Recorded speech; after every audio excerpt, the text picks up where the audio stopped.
Hey everybody, this is Charlie with 4BZ Truth. Just wanted to talk to you about lunar and solar eclipses. Now I've been thinking a little bit about how they actually work. You have the lunar projection, you can see the shadow in these pictures, and the reason I'm actually bringing this to your guys' attention is I'm struggling to see how this contrast between the lunar and solar eclipses, as far as like the Earth and the Moon shadow projections, and why they're so different. Now I'm going to show you a little clip from the National Geographic. They've done what they call the Solar Eclipse 101, and I just wanted to kind of show you what they're saying from the heliocentric perspective, and that way, and then I'll tell you kind of what my thoughts are on that. Whoever might be, trolling me or giving me a copyright strike, I just want to let you know that this is for the purposes of scrutinization and critical thinking. So check this out. A solar eclipse happens when a new moon moves between the Earth and the Sun, blocking some or all of the Sun's rays from reaching the Earth. By cosmic chance, even though the Sun is 400 times wider than the Moon, it's also 400 times farther away. Therefore, the two objects appear the same size in our sky. Astronomers are able to predict eclipses because the Earth and Moon have very predictable orbits. Why then isn't there an eclipse every month? The Moon's orbit is usually tilted a few degrees north or south in relation to the Earth. When the Moon does eclipse the Sun, it casts two types of shadows on Earth: a smaller, darker shadow known as the umbra, and a larger shadow known as the penumbra. There are four types of solar eclipses. The first and most spectacular is a total eclipse, when the Moon completely covers the Sun's surface.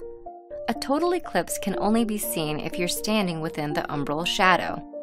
That's why the imaginary line created by this shadow as it races across Earth is known as the path of totality. Okay, pause for a second. Why in the world is there basically like a pinpoint shadow that's being projected from a moon that is supposedly a quarter of the size of the Earth? Just something to think about. Alright, moving along. People within the penumbral shadow see only a partial eclipse, the second type. From this view, outside the path of totality, the Moon passes in front of the Sun off-center, never fully covering its surface. The Moon's orbit is elliptical, so sometimes it's closer to Earth and sometimes it's farther away. Last, a hybrid eclipse is when the Moon's position between the Earth and Sun is so finely balanced that the curvature of the Earth plays a role. The Moon will be farther away from some parts of Earth along the eclipse's path, resulting in an annular eclipse. In other parts, the Moon will be just close enough to fully cover the Sun, resulting in a total eclipse. While a total solar eclipse happens somewhere on Earth every year or two, any given point on Earth experiences the event only about once every 400 years.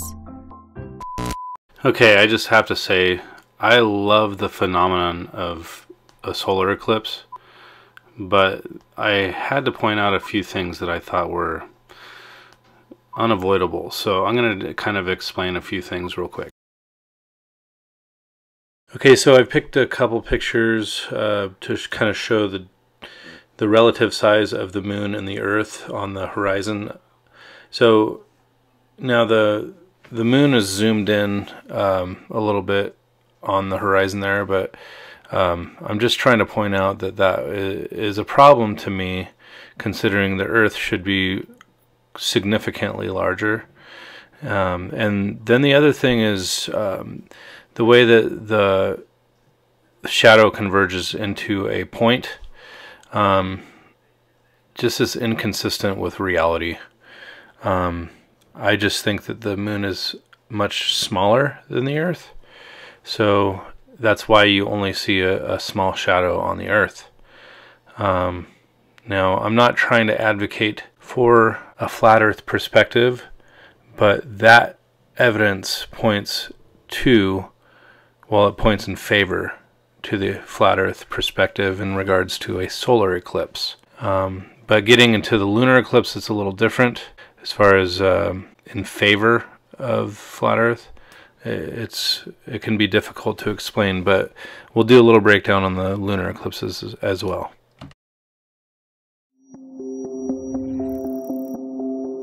A lunar eclipse happens when the Earth blocks some or all of the sun's direct light from reaching the moon. This cosmic event only takes place during a full moon, which happens once every 29.5 days, or the length of one full orbit of the moon around the Earth. When the Earth does eclipse the sun, it casts two types of shadows on the moon: a larger shadow, known as the penumbra, and a smaller, darker shadow known as the umbra. When the sun, moon, and Earth are in perfect alignment and the moon falls within the Earth's umbral shadow. Total lunar eclipses are the most striking of the three types because they turn the moon a sunset red. Lunar eclipses occur up to 3 times a year and can be observed from the entire nighttime half of the Earth. Unlike during a solar eclipse, it's safe to look at the moon with the naked eye during a lunar eclipse. It is only because of the distances of the sun and moon from the Earth that we are able to witness total lunar eclipses.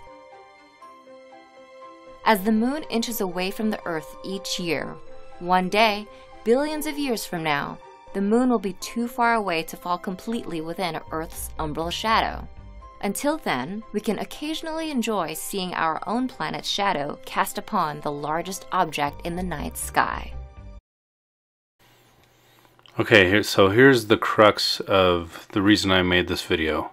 You have solar and lunar eclipses. All the evidence is pointing toward there being a difference between the lunar projection on the Earth and the Earth's projection on the moon, because it looks so much bigger of a shadow, like much larger than, 4 times larger than the moon. I mean, we're talking like 100 times larger than the moon, based on the heliocentric perspective. Now, the reason I'm really just trying to beat a dead horse here is because I feel like it's literally impossible to explain from the perspective of the heliocentric version, just because you have a problem with that converging pinpoint shadow on a solar eclipse. So I just, what do you guys think? I want to know what you think, and I would like to get some feedback from you, so that I can kind of have a dialogue. So anyways, again, thanks for watching, and please like and subscribe, and leave a comment in the comment section, and let's start a dialogue. Thanks for watching.